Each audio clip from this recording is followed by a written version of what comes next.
Magandang araw po sa inyo, Sir Blair. Lalong-lalo na po sa mga giliw ninyong tagapakinig at taga-suporta sa inyong YouTube channel. Ang kwentong aking ibabahagi ay nangyari taong 1980. Maaga po akong naulila sa aking mga magulang. Kaya naman, si Lolo Terio na po ang nag-alaga sa akin, kasama ang aking pinsan na si Kuya Emilio. Kakaiba po talaga yung naging karanasan namin sa baryo ng Luntian. Nakakakilabot ang mga nilalang na nakasagupa namin doon ni Lolo Terio. Isa pa, marami rin po akong natuklasan na lihim tungkol sa kakaiba at lumang payong ni Lolo Terio. Madalas niyang dinadala ang payong, pero kahit kailan ay hindi ko pa yun nakitang ginamit niya. Lalo na kapag umuulan o mainit ang panahon. Bago ko nga pala simulan ang aking kwento, ay nais ko lamang pong ipaalam sa inyo na ang lugar at pangalan na aking ginamit ay sadya ko pong binago upang mapangalagaan ang mga taong naninirahan doon. Kilalanin niyo na lamang po ako sa pangalang Rigor. At ito ang aking kwento. Apo, paabot nga ako ng plais at hindi ko mabalok to itong alambre. Teka, naibili mo ba ako ng spring sa hardware? Opo, Lolo. Iniligay ko po sa bag nyo. Mabuti naman kung ganon. Teka, ang Kuya Emilio mo ba? Dumating na ba? Hindi pa po umuuwi si Kuya Emilio eh. Siguro po nasa mga kaibigan na naman niya. Siya nga po pala, Lolo Terio. Bakit hindi muna kayo magpahinga? Baka sumakit na naman po ang ulo niyo eh. Itigil niyo na po muna ang paggawa ng payong. Ay, naku apo. Libangan ko na rin ito. Kapag itinigil ko ito, baka naman mainip ang ating mga suki. Hindi na sila magpapagawa sa atin ng payong. Kaya naman huwag ka nang mag-alala. Ayos lang ako at hindi nasasakit ang ulo ko. Mabuti naman po kung ganun. Masyado niyo po kasing siniseryoso ang trabaho eh. Isa pa, malapit na pong dumilim ang paligid, Lo. Kaya baka mahirapan na po kayong aninawin ng mga alambre na ikakabit niyo po sa tadyang ng payong. Kahit senior na ako, malinaw pa ang mga mata ko. Pwede, kasi buong maghapon niyo na pong kinakalikot yung payong na yan eh. Hanggang ngayon, hindi pa rin po kayo tapos. Ay wag mo na nga lang akong alalahanin, Rigor. Ang trabaho ay hindi minamadali. Kailangan dahan-dahan para mas maayos at pulido. Tsaka sanay naman na ako sa mga ganitong gawain. Isa pa, kahit papano ay nakakalimutan ko ang mga problema ko kapag ginagawa ko ito. Nalilibang ang isip ko at hindi ko naiisip ang tungkol sa pinsan mong si Emilio. Ay nako, hindi ko na rin po alam kung ano po nangyayari kay Kuya Emilio, Lolo. Kung hindi ko lang po siya pinsan at panganay sa akin, naku po, matagal ko na po siyang nilabanan. Yan ang wag na wag mong gagawin, Rigor. Kahit ganyan ang pinsan mo, siya pa rin ang panganay sa'yo. Kaya wag mo sanang kalimutan yon, hani. Ikaw na ang bahalang magpasensya sa kanya. Tutal, ikaw naman ang mas nakakaintindi. Ewan ko, palagi ko na lang po siyang pinagpapasensyaan, Lolo. Dahil iniisip ko po kayo eh. Pero sumusobra na po siya. Parang ako po ang nasasaktan sa mga ginagawa sa inyo eh. Pabayaan mo na lang. Pagpasensyaan mo na lang siya. Habaan mo pa ang PC mo. Tutal, tulad nga na sinabi ko, ikaw ang mas nakakaunawa sa inyong dalawa. Hindi ba? Hay nako, ewan ko po, Lolo. Hindi ko pa rin po maipapangako sa inyo kung hanggang kailan ko po siya mapagpapasensyan. Lalo na kapag sinaktan niya kayo. Sana nga humaba pa ang pasensya mo sa kanya, Apo. Ako nang humihingi ng pasensya sa iyo sa mga inaasal niya. Mabuti na lang talaga at nandyan ka. Huwag po kayong humingi ng pasensya. Isa pa, pamilya po tayo eh. Ang ipinagtataka ko lang ay kung bakit biglang nagbago si Kuya Emilio. Pareho naman po kaming nawalan ng magulang. Siguro hanggang ngayon, hindi pa rin niya matanggap na ulila na siya sa kanyang mga magulang.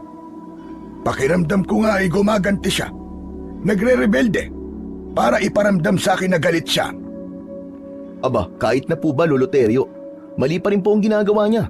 Wala po kayong kasalanan sa mga nangyari. Tsaka, irespeto naman niya ang nararamdaman niyo. Nawalan din kayo ng mga mahal sa buhay ah. Tama ka. Dahil doble ang sakit noon para sa akin. 2 anak ko ang nawala. Hindi po kaya masama lang ang kanyang loob dahil ako lang po ang tinuruan ninyong gumawa ng payong? Hindi yun sa ganun, Rigor. Isa pa, wala siyang hilig na gumawa ng payong. Ang gusto lang niya ay sirain ang mga gamit ko para hindi na ako magkaroon ng hanap buhay. Ganun lang yon. Teka. Ako yata ang pinag-uusapan niyo ah. Para bang tinatraidor niyo ako habang wala ako ah. Nanlamig ang buong katawan ko nang marinig ko ang malakas na boses ni Kuya Emilio mula sa aming likuran. Nang lingunin ko siya, matalim na titig ang sumalubong sa aking paningin. Oh, bakit para yatang hindi na kayo nakapagsalita ha? Kanina lang para kayong mga bubuyog ah. Bulong ng bulong. Kuya Emilio, nariyan ka na pala. Oh, kanina pa ako narito at dinig na dinig ko ang mga pinag-uusapan niyo na tungkol sa akin. Narinig ko rin ang mga sinabi na matandang yan. Kuya Emilio, wala namang masama sa pinag-uusapan namin eh. Anong walang masama? Ang pinakaayaw ko sa lahat ay yung pinag-iisipan ako ng kung ano-ano habang wala ako. Bakit ba, Kuya Emilio? Hindi ka naman namin pinag-iisipan ah. Wala ka ng respeto kay Lolo Terio ah. Respeto ba ka mo? Ang mga kagaya niya, hindi dapat nire-respeto. Kuya Emilio, sandali lang. Sumusobra ka na. Wala ka na talagang galang. Sus, nagsalita ang magalang na apo. Sip-sip, masyado kang pumapapil. Ikaw lang naman ang paborito niyang apo, di ba? Tsaka, huwag kang masyadong magmalaki. Pasalamat ka. Hindi kita pinapatulan. Wala akong paboritong apo, Emilio. Alam ko lang kung sino ang mabuting tao sa akin. Huwag ka na magpaliwanag pa, tanda. Wala nang halaga yun. Tsaka, wala akong pakialam sa opinyon mo. Wala kang karapatan na pagsalita ng ganyan si Lolo Terio. Dahil wala kang ambag sa buhay niya. Para kang walang utang na loob ah. Rigor po, tama na. Pabayaan mo na lang siya sa gusto niyang isipin. Hindi Lolo eh. Sumusobra na yan eh. Hindi niyo dapat na hinahayaan na ganyan ang trato niya sa inyo. Wala naman po siyang dapat ipagbalaki sa inyo eh. Palamunin niyo lang din naman siya, di ba? Ano sabi mo? Bakit ba nakikialam ka ha? Ano bang gusto mong mangyari? Tumigil na kayo! Tama na! Tama na, Emilio!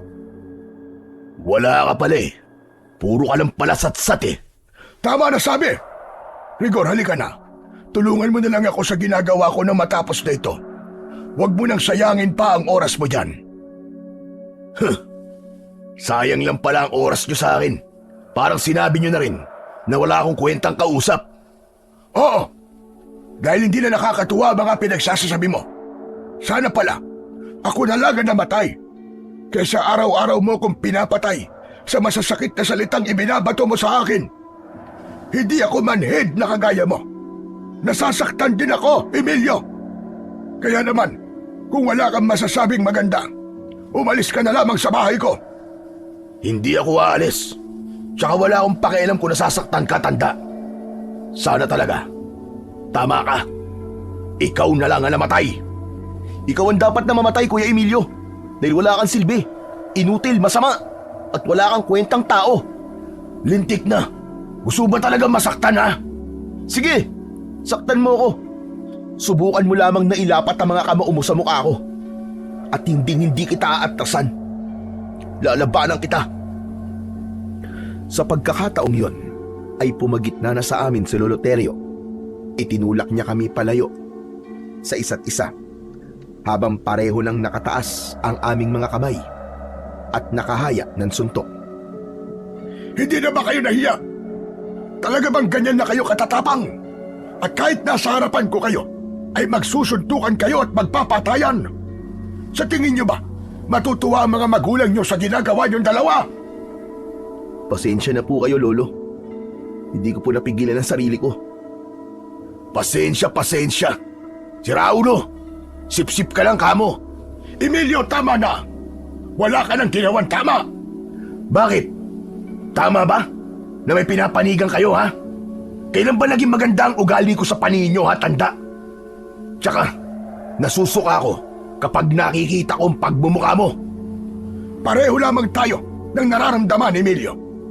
Nakikita ko pa lang ang anino mo. Kumukulo ng dugo ko. Kung sa bagay, manhid ka naman, di ba? Isa pa, tanggap ko naman na masama ang tingin mo sa akin. Para naman makabayad ako sa naging kasalanan ko sa mga anak ko. Eh, ikaw, ano bang ginawa mo para sa kanila? Di ba? Wala. Kasi nga, pareho lamang tayong inutil. Walang kwenta. Lolo naman, huwag po kayong magsalita ng ganyan. Wala po kayong kasalanan. Pinatay sila ng aswang. At hindi niyo po yung kagustuhan. Gusto niya yun. Baka nga siya pa ang pumatay sa mga magulang ko eh. Kaya halos ayaw ko nang umuwi dito eh. Dahil sa tuwing nakikita kong pagmumukha ng matandang yan, naaalibadbaran ako. Ganun naman pala eh. Eh di lumayas ka na. Hindi ka rin namin kailangan dito. Kung walang kwenta si Lolo sa paningin mo, aba, di hamak naman na mas wala kang kwentang tao sa paningin ko. Aba, tumatapang ka na yatang tarantado ka. Ano ba gusto mo? Eh ikaw eh. Kung anong gusto mo, ibibigay ko sa'yo. Rigor, Emilio! Tama na! Tama na! Ayoko po sanang makipagtalo sa kanya, Lolo Terio eh. Pero sumusobra na po siya eh. Hindi na tama ang ginagawa niya sa inyong pambabastos. Tumigil ka, Rigor! Nasasabi mo lang yan dahil wala kang alam. Pues, sabihin mo para alam ko. Hindi yung bigla kang darating dito na para kang kupal. Pagkatapos pagtataasan mo ng boses si Lolo Terio, sino ka para gawin yun sa kanya, ha? Sa oras na malaman mo kung anong totoong dahilan kung bakit ako nagkakaganito, ewan ko na lang sa'yo kung kampihan mo pa ang matandang yan. Kaya kung ako sa'yo, Rigor, panindigan mo na lang ang pagiging uliran at mabuti mong apo para sa kanya. At huwag ka na lamang makialam. Makikialam ako, Emilio, dahil sumusobra ka na. Pabayaan mo na lang siya, Rigor. Tama na. Lolo, pasensya na po pero... Rigor, huwag mo kong alalahanin, apo. Sanay na ako. Wala nang epekto sa akin ang masasakit na salitang binibitiwan ng pinsan mo. Basta ang alam ko, hindi ko kayo pababayaan sa pagkain. Hindi ko kayo ginutom. At ginawa ko ang lahat para mahalin kayo, para alagaan kayo. Pero kung sa tingin ninyo ay kasalanan ko ang pagkamatay ng sarili kong mga anak, sige, sisihin nyo lang ako. Malugod kung tatanggapin yon. Lolo, ako po, hindi po kita sinisisi. Sus, tigilan nyo na nga mga kadramahan yung dalawa, pwede ba? Ewan ko lang kung magdrama pa kayo sa gagawin ko. Teka, ito bang mga payong na to? Ito ba ang pinagmamalaki nyo na mas mahalaga pa kaysa sa buhay ng mga magulang ko? Kuya, anong gagawin mo sa payong ni Lolo Terio? Ang dapat dito, sirain. Kuya, wag! Huwag mo akong pigilan, tumabi ka dyan. Ang dapat sa mga to, durugin. Kuya, tama na, tama na! Lo, bakit hindi nyo inaawat si Kuya Emilio? Sinisira po niya ang payong nyo. Pabayaan mo siya. Kahit na anong gawin niya, hindi niya masisira ang mga payong ko. Matibay ang mga yan. At siya lang ang masusugatan sa gagawin niya. Kuya, ano ba? Tama na! Tigilan mo ko, Rigor. Huwag mo akong amatin. Baka pati ikaw tamaan sa akin. Subukan mo lang. Nasaktan ang pinsan mo. Makakatikim ka talaga sa akin. Sinasabi ko sa'yo, Emilio. Hindi na ako magtitimpe. Huwag mo akong takutin, tanda. Ikaw ang dapat na matakot. Dahil sa oras na malaman ni Rigor ang tungkol sa lihim mo, magagalit din siya kagaya ko. Kuya Emilio, ano ba nilihim ang sinasabi mo? Wala akong nililihim sa inyo. Yun ang totoo. Kaya huwag ka nang gumawa ng kwento, Emilio. Sinungaling. Hindi mo ako maluloko. Patutunayan ko na totoo ang mga nakita ko. Maghintay ka lang, tanda. Ano ba pinag-uusapan nyo? Teka, Kuya Emilio. Saan ba dadali ng mga payong ni Lolo? Wala ka ng pakialam doon kaya tumabi ka. Aba, Ayaw mong tumabi ah! Hetong sa'yo! Inihampas sa akin ni Kuya Emilio ang mga hawak niyang payong. Kasunod ng pagtama ng suntok niya sa aking muka. Bumagsak ako sa sahig. Kuya, bakit mo naman ako sinuntok? Nagtatanong ka pa? Pakialamero ka kasi! Bisit na to ah! Sumusobra ka na! Gusto mo ba talaga ng away ha? Bumangon ako at gumanti sa kanya ng suntok. Tumama yun sa kanyang bibig. Bumagsak si Kuya Emilio sa sahig habang putok ang kanyang labi. Nagsuntukan kami sa harap ni Lolo Terio. Dahil sa kaguluhan namin, dinampot ni Lolo Terio ang luma niyang payong sa sahig at yun ang ginamit niyang pamalo sa amin. Kakaiba ang sakit na naramdaman ko nang lumapat ang payong sa puwet ko. Pareho kaming namilipit ni Kuya Emilio dahil sa sakit. Yun din ang kauna-unahang pagkakataon na sinaktan kami ni Lolo Terio. Lolo Terio! Tama na po! Pasensya na po! Natigilan si Lolo Terio. Bumakas sa kanyang muka ang pagkabigla. Wala siyang imik na pumasok sa loob ng kanyang kwarto. Si Kuya Emilio naman umiiyak dahil sa galit at sakit ng katawan. Pagsapit ng gabi ay hindi sumabay sa amin ng hapunan si Lolo Terio. Alam kong masama pa rin ang loob niya dahil sa nangyari. Kaya naman, hindi ko na siya pinilit na kumain. Pagkalipas ng ilang minuto, ay nagpasya na rin akong tumabi sa pagtulog kay Lolo Terio. Nakatalikod siya sa akin. Maya-maya pa ay naalimpungatan ako nang maramdaman ko ang dahan-dahang pagbangon ni Lolo Terio sa aming higaan. Nagkunwari akong tulog. Naramdaman ko na bumaba siya ng katre at maingat na humakbang palabas ng bahay. Nang marinig ko ang pagsara niya ng pinto, saka naman ako bumangon at lumapit sa bintana. Sumilip ako sa siwang nun at nakita ko si Lolo Terio na pumunta sa madilim na bahagi ng kakahuyan habang dala ang luma niyang payong. Teka, saan kaya pupunta si Lolo Terio? Tsaka, bakit kaya kung kailang gabing-gabi na saka pa siya lalabas ng bahay? Hindi kaya masama pa rin ang loob niya sa amin at balak na niyang iwan kami? Naku po, Diyos ko, sana naman mali ang iniisip ko. Dala ng aking kuryosidad ay sinundan ko siya. Maingat at magaan ang hakbang ng aking mga paa na tinahak ang daan papasok sa kakahuyan. Pagkalipas ng 10 minuto, nakita ko na tumigil si Lolo Terio sa kanyang paglalakad. Itinaas niya ang kanyang payong. Kaya nagmadali naman ako na pumunta sa likod ng puno para doon ay magtago. Ano kaya ang ginagawa ni Lolo rito? Tsaka, malayo na to sa bahay namin ah. Diyos ko, bakit kaya kinakabahan ako? Nagpalinga-linga ako sa paligid. Mabuti na lang at maliwanag ang sikat ng buwan, kaya malinaw kong nakikita ang paligid. Sumilip ulit ako sa gilid ng puno, pero wala si Lolo Terio sa kanyang kinatatayuan. Lumabas ako ng aking pinagtataguan. Hala, nasaan na kaya si Lolo Terio? Nasaan kaya siya nagpunta? Bigla siyang nawala ah. Pambihira naman. Paano pa ako makakabalik nito sa bahay? Anak ng putya, oo. Nasaan na ba ako? Dapat pala, hindi ko nalang sinundan si Lolo Terio eh. Dahil sa pag-aalala ko, ay hinanap ko si Lolo Terio sa bawat sulok ng kakahuyan. Naglakad ako papunta sa lugar kung saan siya nawala. Ngunit pagsapit ko sa tapat ng malaking puno, natigilan ako. Nakita ko ang isang nilalang na may mabalahibong balat. Abala ito sa paglantak sa katawan ng isang babae. Dilat ang mga mata ng biktima na nakatingin pa sa akin. Subalit wala na itong buhay.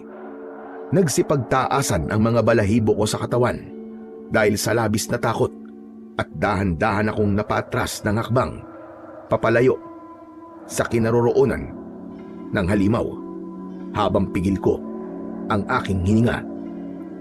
Diyos ko, anong klaseng nilalang yun? Anong klaseng nilalang ang papatay ng tao? Nasaan na kaya si Lolo? Lo, nasaan ka na ba? Saan ka ba nagpunta? Dahil sa takot, ay agad akong nagtago sa likod ng isang malaking puno. Nanginginig ang aking buong katawan at mula sa aking pinagtataguan ay tanaw ko kung paanong winasak ng halimaw ang tiyan ng biktima.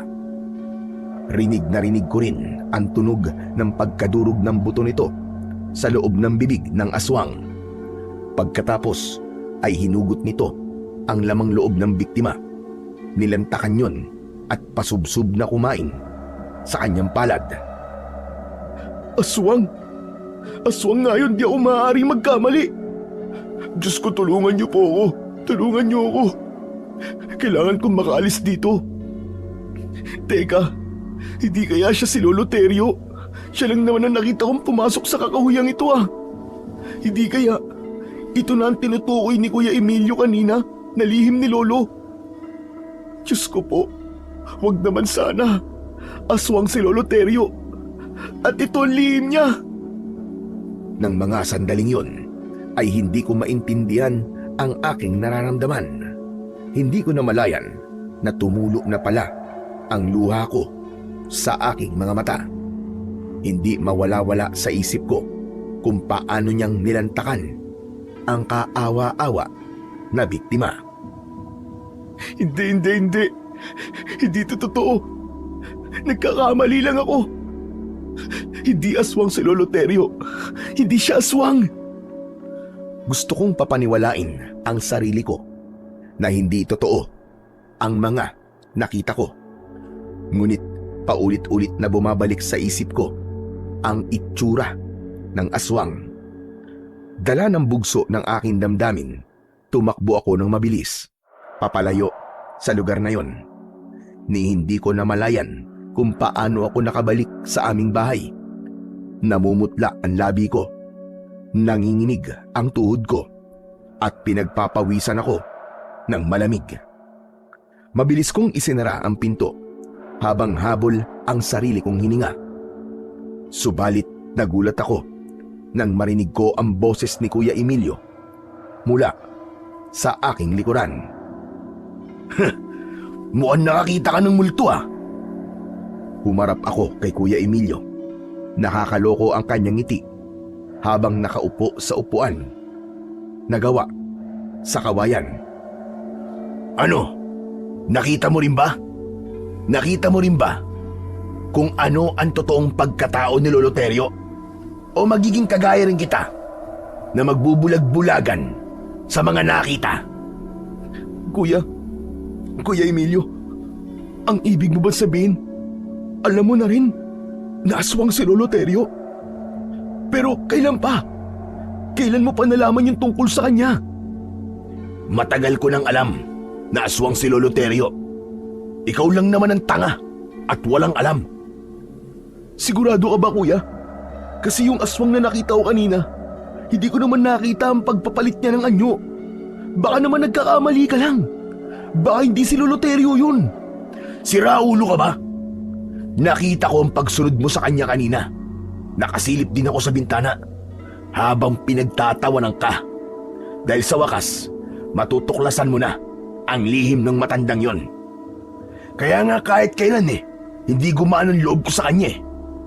At ganyan na ganyan din ang naging una kong reaksyon nang sundan ko noon si Lolo Terio.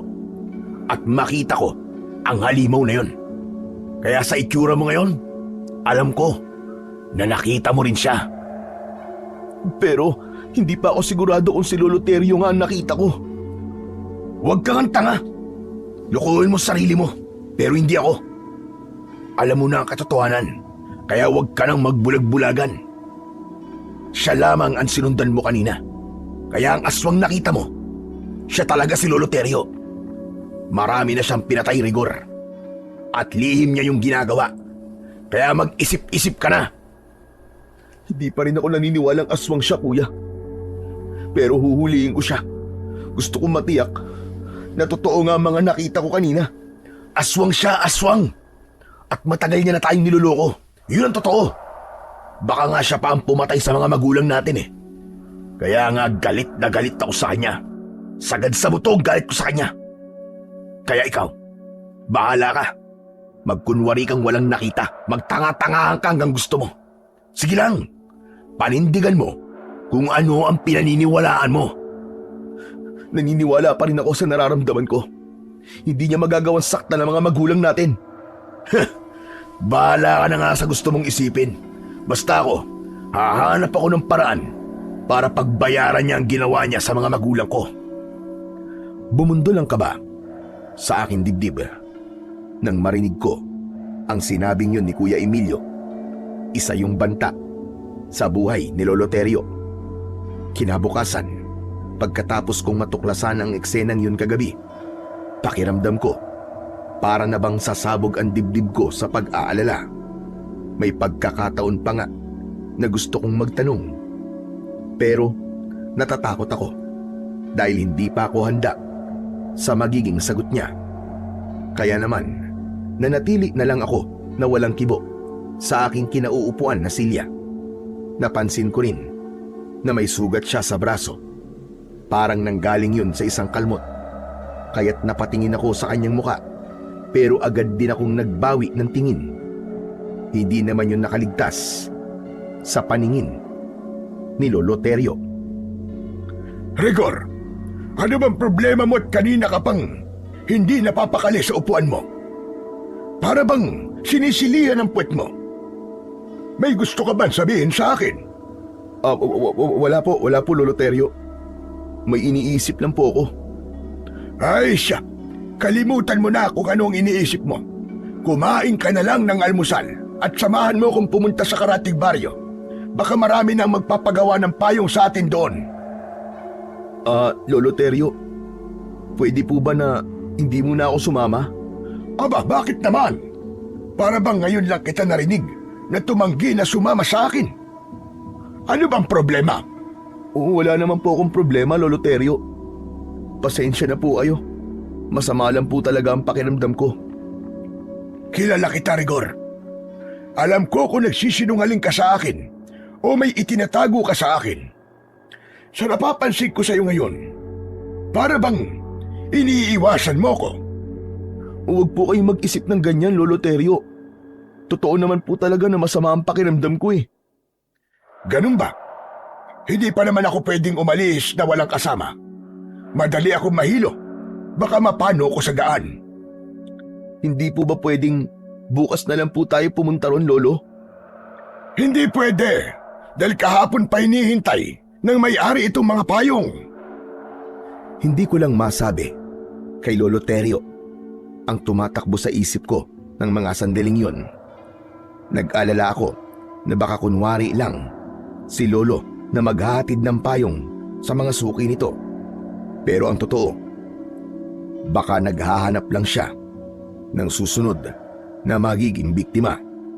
Mas lalo kong kinabahan nang lumabas ng kwarto si Kuya Emilio.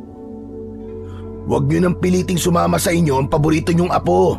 Dahil sa totoo lang, natauhan na yan. Ano ba pinagsasasabi mo ha, Emilio? Kaya aga-aga, magsisimula ka na naman. Kuya Emilio, pwede ba? Umayos ka nga. Bakit? Maayos naman ako ha. Tumigil ka. Hindi na ako makakapayag na bastusin mo pa ako sa loob ng pamamahay ko. Sige nga, ano bang klaseng pamamahay ito? Para igalang kayo. Isa pa, alam na namin ni Rigor. Ano ang alam nyo ha, Emilio? May itinatago ba kayo sa akin ni Rigor? Lolo, wala po. Kalimutan niyo na po ang sinabi ni Kuya Emilio. Alam niyo naman po yan eh, kung ano-ano po lumalabas sa bibig niyan. Bakit hindi mo sabihin sa kanya, Rigor? Kuya, ano ba? Tumigil ka na nga. Tama na yan. Pagod na akong makipagtalo sa iyo, Emilio. Umalis ka na sa pamamahay ko. Hindi kita kailangan dito. Lolo, huminahon po muna kayo. Huwag niyo pong palayasin si Kuya Emilio. Nabibigla lamang po kayo. Sus, kunwari ka pa. Baka nga mas masaya ka pa eh. Tsaka wala akong pakialam kung palayasin ako ng matandang yan sa pamamahay niya, no? Mabuti naman, dahil hindi ko pagtitiisan ang ugali mo. Wala kang utang na loob, hayop ka. Huwag ka nang magpapakita sa akin. Talaga, sinong tinakot mo, tanda? Pagkasabi ni Kuya Emilio nun, ay lumabas na kagad siya ng bahay. Si Lolo Terio naman ay tuluyan nang naubos ang pasensya. Agad siyang umalis sa harap ng lamesa at pumasok sa loob ng kanyang silid. Sumunod ako kay Lolo Terio para kausapin siya. Lolo Terio, huwag niyo na lamang pong pansinin ang mga sinabi ni Kuya Emilio. Alam ko po na nabigla lamang po kayo sa pagpapalaya sa kanya. Tama ka, Rigor. Hindi ko gustong ginawa kong yun. Pero nasasaktan na talaga ako sa pagtrato niya sa akin. Pakiramdam ko ay inutil ako. Huwag niyo pong sabihin yan, Lolo. Ganito, ang mabuti pa po umalis na po tayo. Sasamahan ko na lang po kayo sa pagpunta sa kabilang baryo. Akala ko ba masama ang pakiramdam mo? Opo, pero mas kailangan niyo po na malibang para hindi po kayo mag-isip. Kaya tara na po, Lo, umalis na po tayo. Hindi ko alam kung bakit bigla kong naisip na sumama kay Lolo Terio. Dahil siguro sa nakita kong lungkot sa kanyang anyo. Hindi nagtagal ay pumayag din si Lolo Terio na umalis kami. Nagsimula kaming maglakad, dala ang mga payong.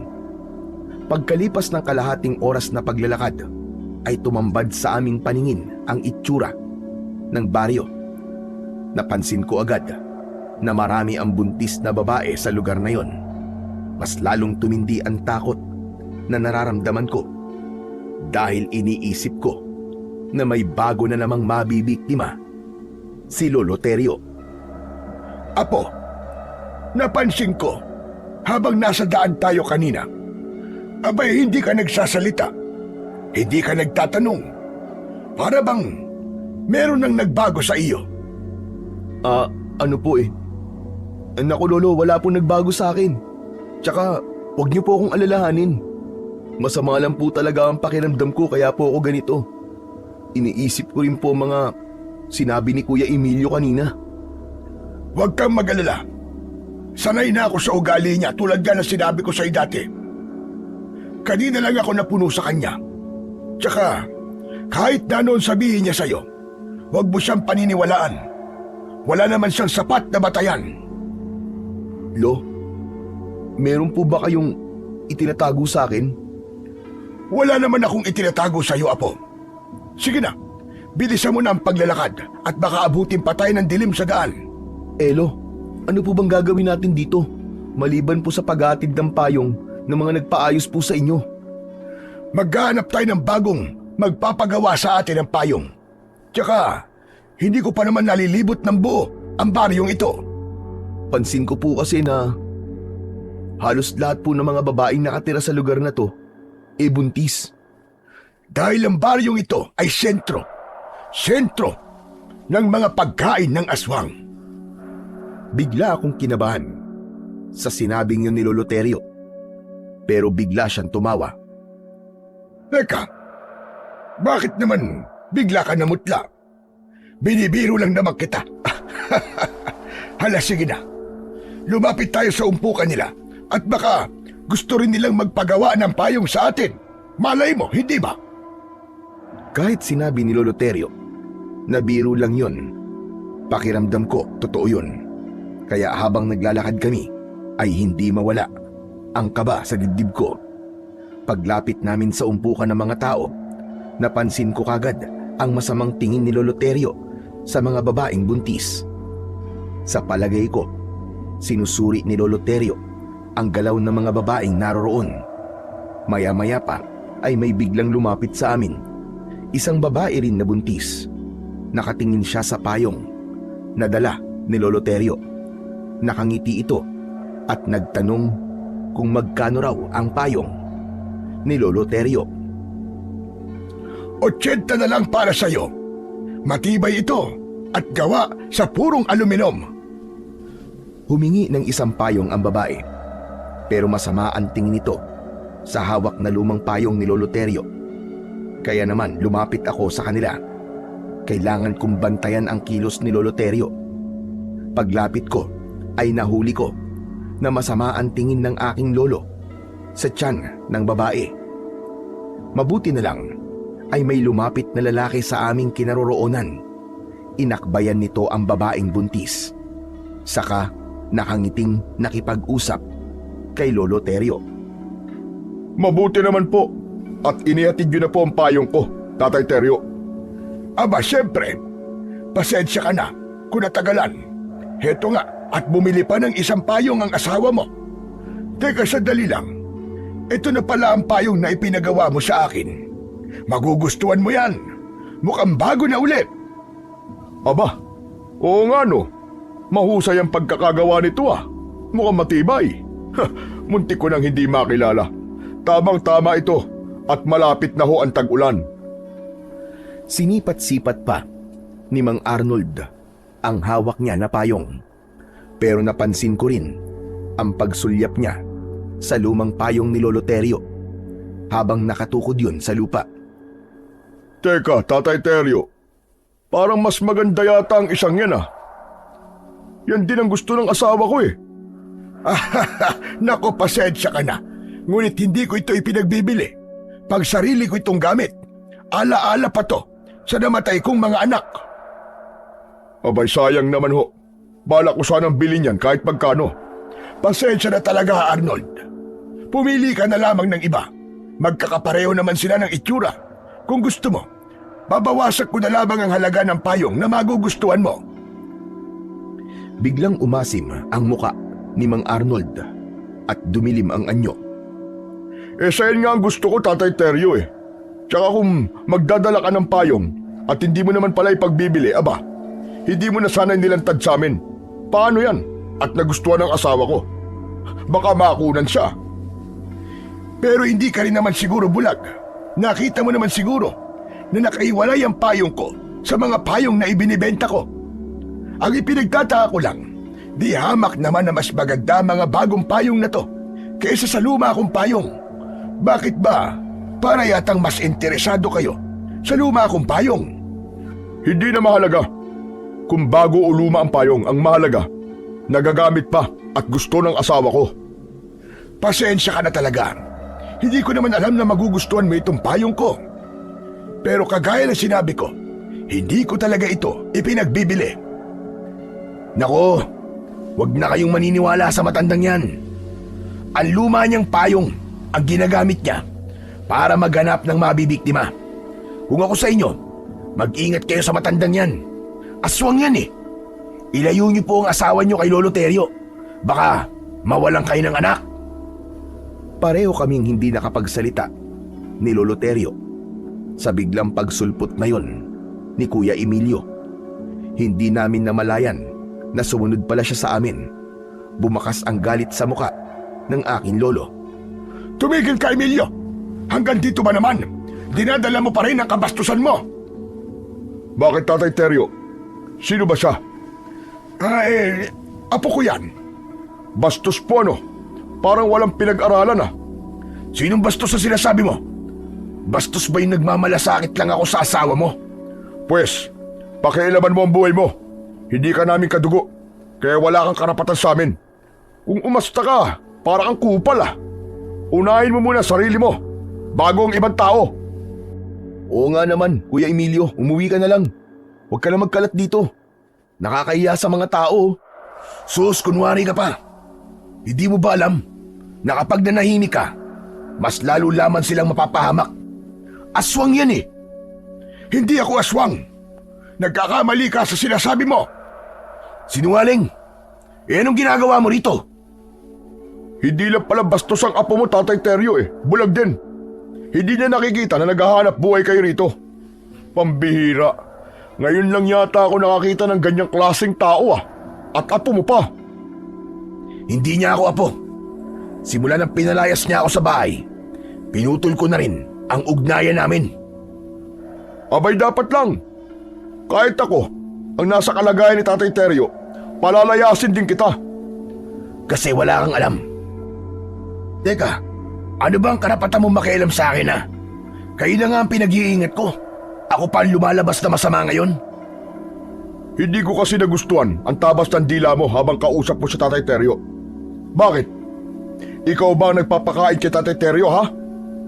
Pero alam mo sa tingin ko, ikaw ang palamon niya eh. Nakakahiya ka. At saka, sanay na kami sa mga aswang na umaatake sa amin tuwing gabi. Pero alam mo ba, hindi lang mga buntis ang binibiktima ng aswang.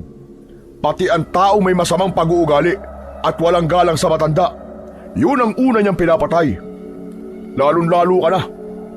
Masarap na masarap sa kanila ang dugo mo. Abat, tinatakot mo ba ako, ha? Hindi kita tinatakot. Sinasabi ko lang sa'yo ang totoo. Kaya naman, ikaw ang mag-iingat, bata. Lapitin ng aswang ang mga kagaya mo. Abat, lintik na to, ha? Sinusubukan mo ba akong takutin, ha? Ngumisi si Mang Arnold kay Kuya Emilio. Bumakas sa anyo niya ang takot. Kaya naman, napansin ko na marami na palang tao sa paligid namin. Lahat sila nakatingin kay Kuya Emilio. Maya-maya pa ay lumapit sa amin ang isang matandang babae. Ano kaguluhan ito, ha? Sino ba kaaway mo, Arnold? Ah, wala po akong kaaway. Pinagsasabihan ko lang po ang binatang yan. Emilio ang pangalan niya. Siyang nanggugulo rito. May ganun ba? Hoy, ikaw! Anong agenda mo? At ginugulo mo mga tao rito, ha?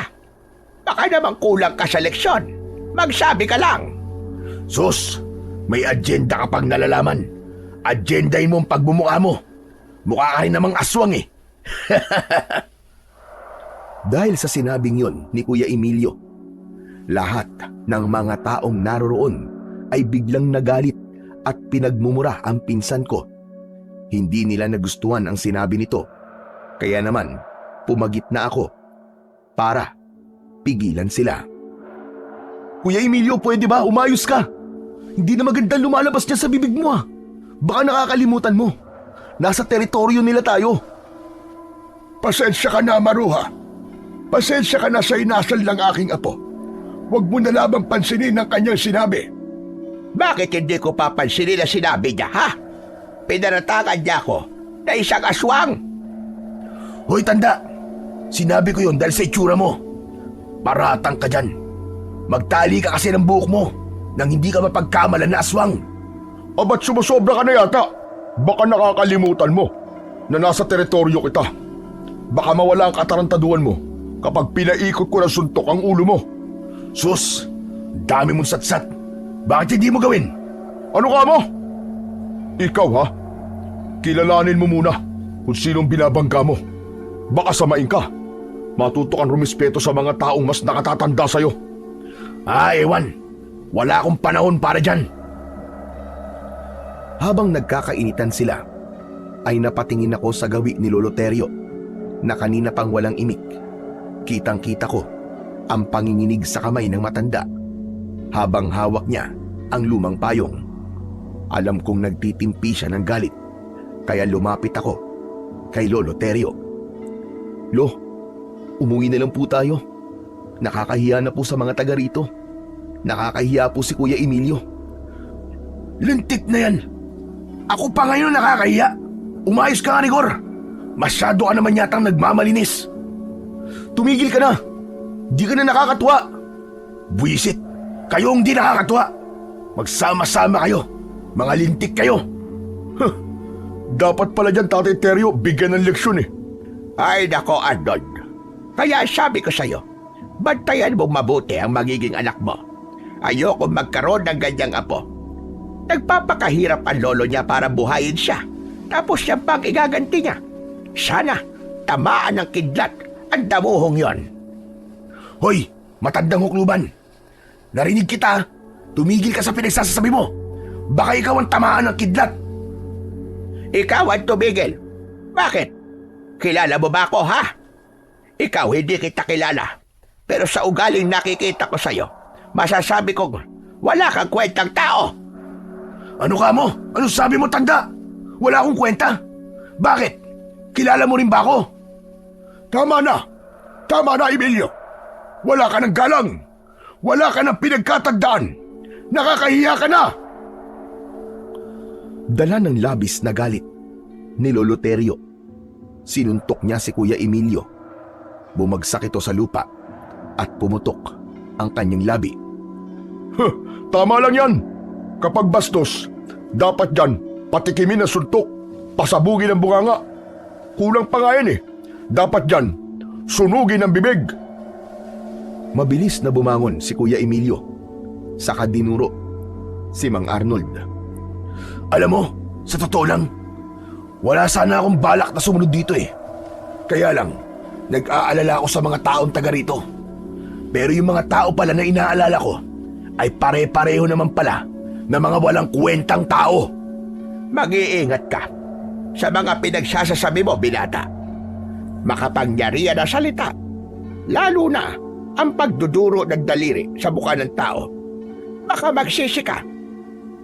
Tama na yan, Nay. Umalis na po tayo dito. Tutal, nakapili na po si Lilia ng payong. Sige na, anak. Mauna na kayo. Muling binalingan ni Lola Marua si Kuya Emilio. Ito ang tatandaan mo, binata. Sa oras na bumalik ka rito, hindi ko na maipapangako na walang mangyayaring masama sa iyo.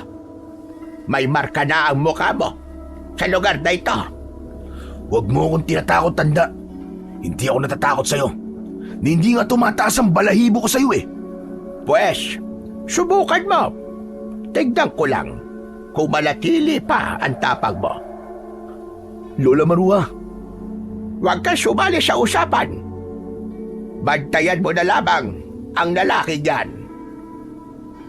nahuli ko ang nakakakilabot na pagngisi ni Lola Marua bago ito tuluyang umalis kasama ang mga tao na nakapalibot sa amin.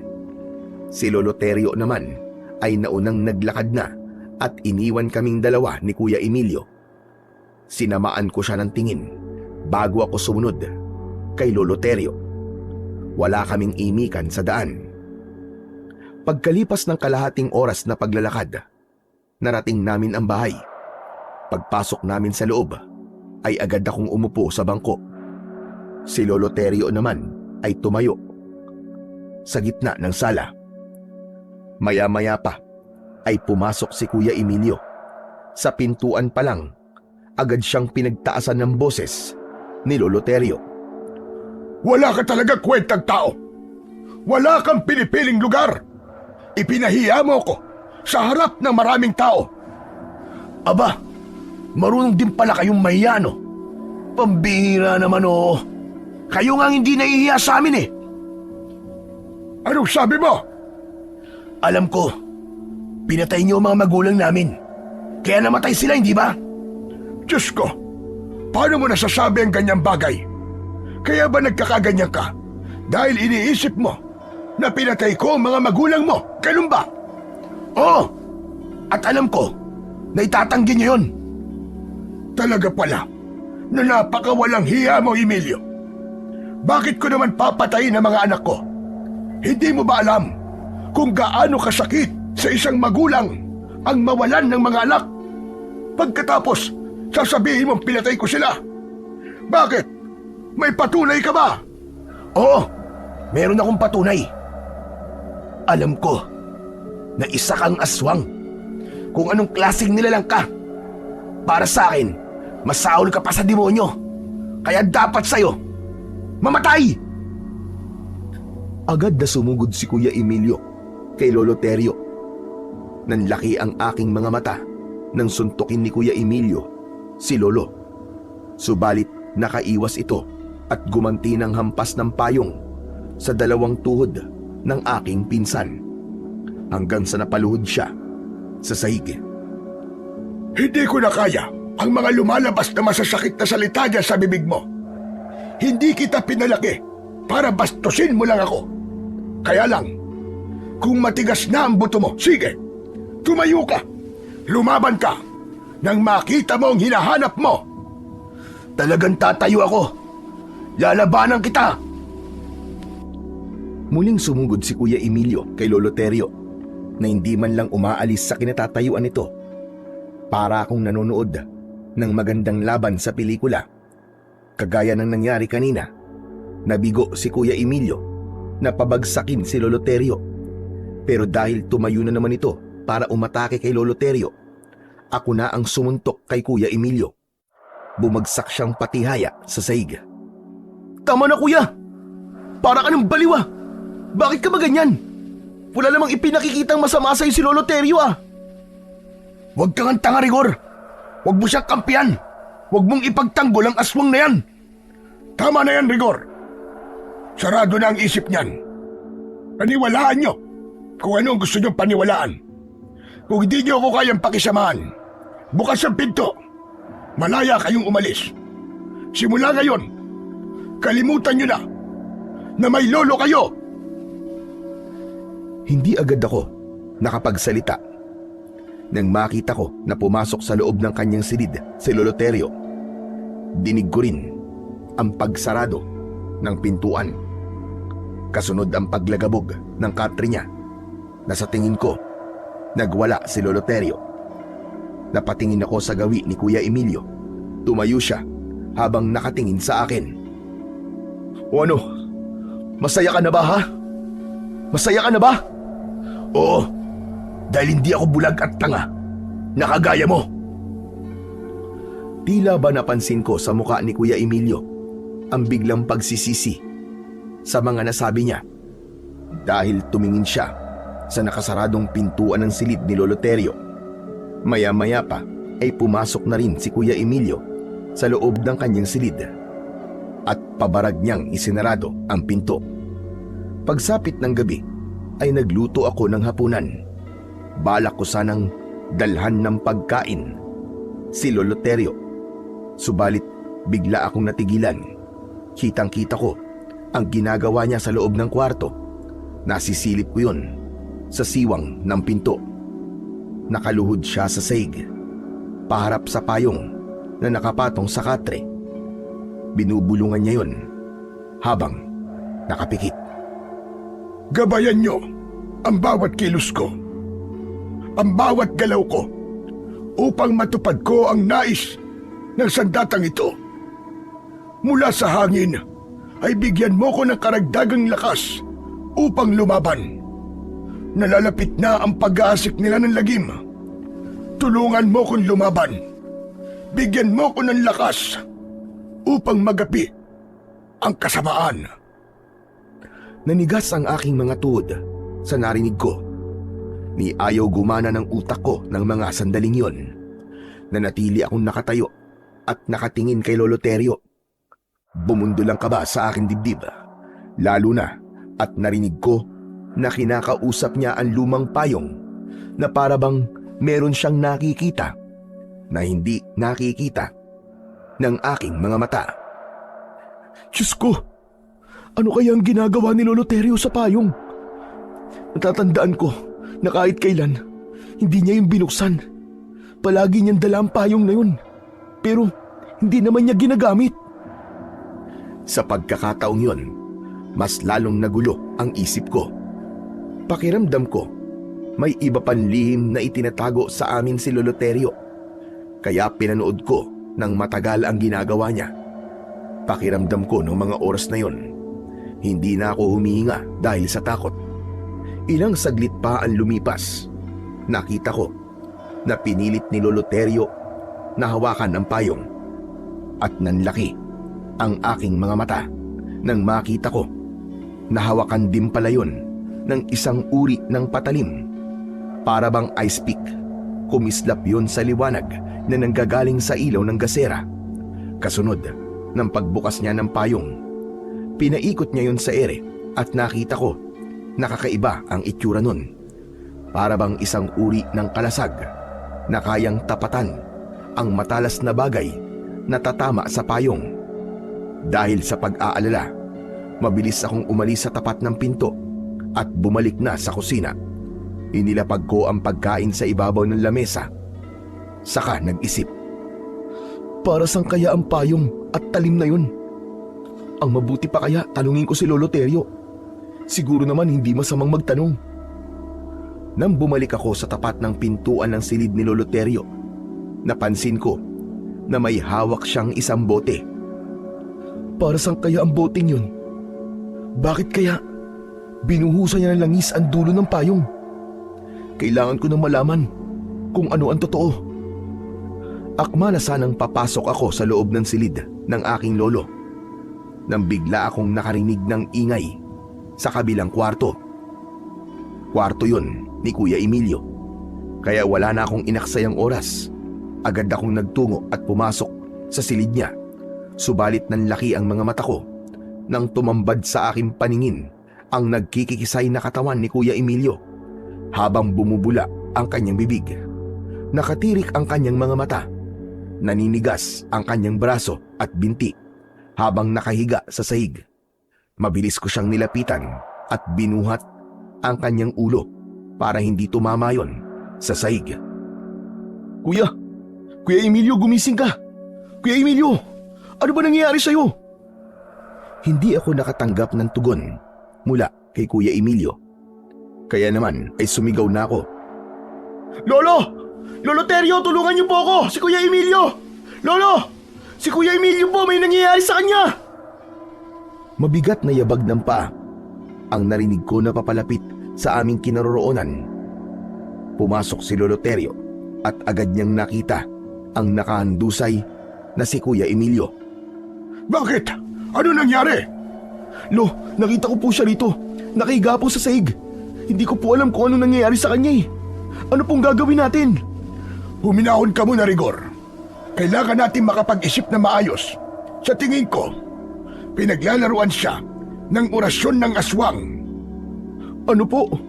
Orasyon ng aswang? Saglit akong nag-isip, pero bigla akong naalala ang mga nakita ko kanina. Bumundol ang kaba sa aking dibdib. Tumayo ako at lumapit kay Lolo Terio. Lolo, magsabi nga po kayo na totoo sa akin. Kayo po bang may gawa nito sa kanya? Kayo po bang nanakit kay Kuya Emilio? Pambihira. Talaga bang iniisip mo na kaya kong saktan si Emilio, Harigor? Wala akong ginagawa sa kanya. Wala akong kinalaman dyan. Nag-iisip nga ako kung paano ko siya pagagalingin laban sa orasyon ng aswang na sumanib sa kanyang katawan. Pagkatapos pag-iisipan mo ako na masama. Huwag na po kayo magkunwari, Lo. Alam na po namin ni Kuya Emilio kung ano po ang totoo. Magsabi na po kayo ng totoo sa akin. Gusto ko pong isipin na nagkamali lang po ako sa mga nakita ko nang gabing sinundan ko po kayo. Tatanungin ko po ulit kayo, Lolo. Kayo po bang may gawa nito sa pinsan ko? Wala akong ginagawang masama kay Emilio. Nagkakamali ka sa iniisip mo, Rigor. Hindi ako masamang tao. Pero Lo, nakita ko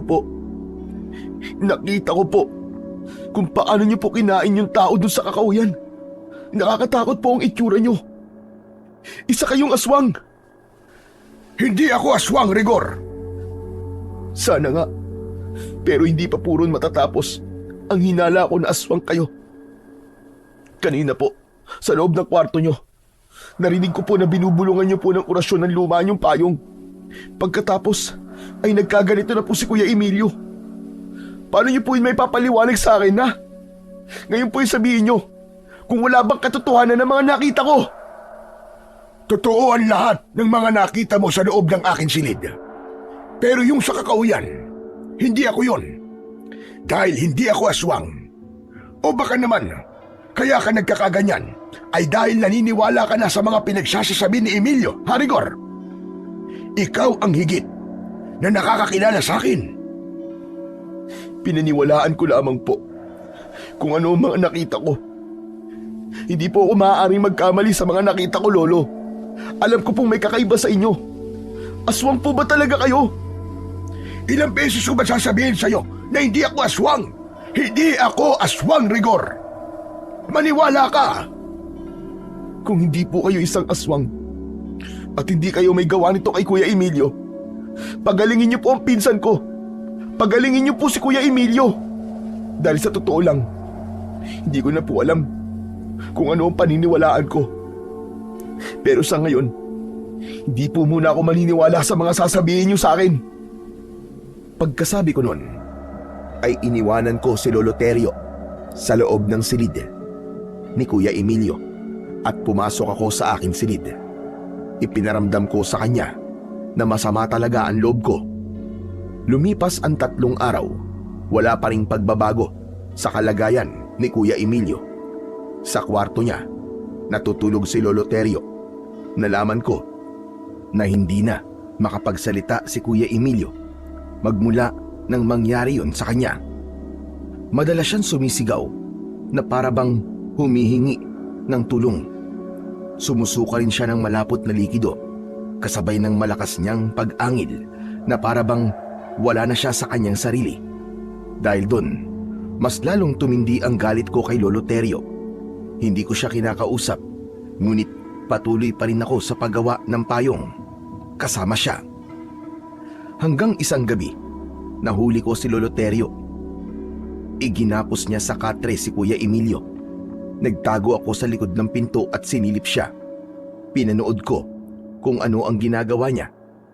Pagkatapos niyang igapos si Kuya Emilio, nakita ko siyang dumaan sa bintana. Sinundan ko siya dahil balak kong hulihin siya. Gusto kong malaman at mapatunayan kung totoo ba na isa siyang aswang. Sinundan ko siya hanggang sa pagpasok sa madilim na bahagi ng kakahuyan. Hindi ko naramdaman ang takot habang abala ko sa pagsunod sa kanya sa paglalakad. Ngunit nagtataka ako dahil ang daan na tinatahak namin ay papunta sa Karatig Baryo, sa lugar na aming pinuntahan. Ilang araw na ang nakakalipas. Natigilan ako dahil nakita ko nakaharap ni Lolo Terio si Laila, ang buntis na nakausap namin ni Lolo. Mabilis akong nagtago sa likod ng puno. Sinasabi ko na nga ba't aswang si Lolo Terio? Balak niyang patayin at kainin ang buntis na yun. Diyos ko, hindi niya na ako maluloko ngayon. Hindi na siya makakapagsinungaling sa akin. Dahil sisiguraduhin kong mahuhuli ko na siya sa aktwal niyang pagpatay sa buntis. Sinilip ko ulit ang kinaroroonan ng dalawa. Nakita ko na nagtitigan lamang sila. At kahit nakikita ng babae ang banta ng panganib mula kay Lolo Terio, hindi ko nakita ang takot sa kanyang muka. Sa halip, ngumisi pa ito ng nakakatakot at nakakakilabot, kasunod ng malakas nitong pagtawa. Teka, bakit para yatang masaya pa ang buntis nang makita niya si Lolo Terio? Hindi ba siya natatakot kay Lolo Terio? Tsaka, dala ni Lolo Terio ang kanyang payong. May patalim yun. Paano kung saksakin siya ni Lolo Terio? Kailangan mapigilan ko siya. Hindi ko hahayaan na pumatay na naman siya ng tao. Nanlaki ang mga mata ko ng sandaling yun dahil binuksan na ni Lolo Terio ang kanyang lumang payong. Kasunod ng paghugot niya ng talim mula sa hawakan nito, bumundol ang kaba sa aking dibdib. Nang mapansin ko, nasasaksakin niya ang babae. Hindi na ako nag-aksaya ng oras. Mabilis akong tumakbo papalapit sa kinaroroonan ni Lolo Terio. Lolo, wag! Wag niyo siyang papatayin! Rigor, anong ginagawa mo rito? Hindi ka dapat nandito. Bumalik ka na. Sige na, bumalik ka na sa bahay. Bilisan mo! Kailangan ko po kayong pigilan. Huwag niyo po papatayin ng buntis. Maawa po kayo sa sanggol. Nagkakamali ka, Rigor. Bumalik ka na sa bahay. Tumakbo ka ng mabilis at huwag ka nang lilingon. Saka na ako magpapaliwanag. Sige na, umalis ka na, Apo! Nagkamali ako sa aking hinala. Nasasaksakin niya ang buntis.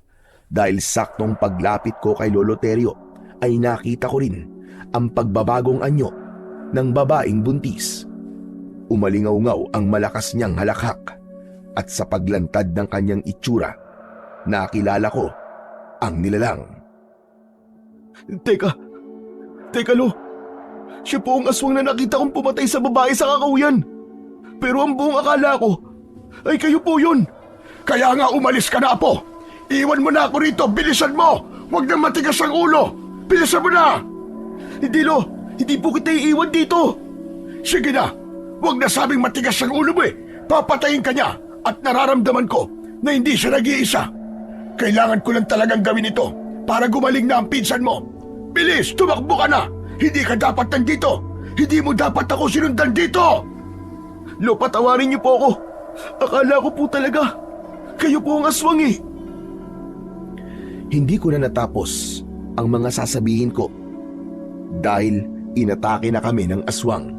Saktong paglundag ng aswang, sinalubong naman siya ng nakabukas na payong ni Lolo. Para bang may malakas na puwersa ang tumama sa katawan ng aswang at tumalsik ito ng ilang dipaan layo mula sa aming kinaroroonan. Nakita ko na bumagsak siya sa lupa pero agad din na nakabangon. Sumugod ulit siya sa amin pero sinalubong siya ng saksak ni Lolo Terio gamit ang dulo ng payong. Kasunod ng pagsaksak niya sa leeg nito gamit naman ang talim sa hawakan ng payong. Nagkikikisay ang aswang dahil sa labis na sakit. Hindi ako makapaniwala sa husay ni Lolo Terio pagdating sa pakikipaglaban. Nang muli siyang saksakin ni Lolo Terio, bumagsak sa lupa ang aswang at nasunog ang kanyang katawan. Lolo, napatay niyo po ang aswang! Ang galing niyo po!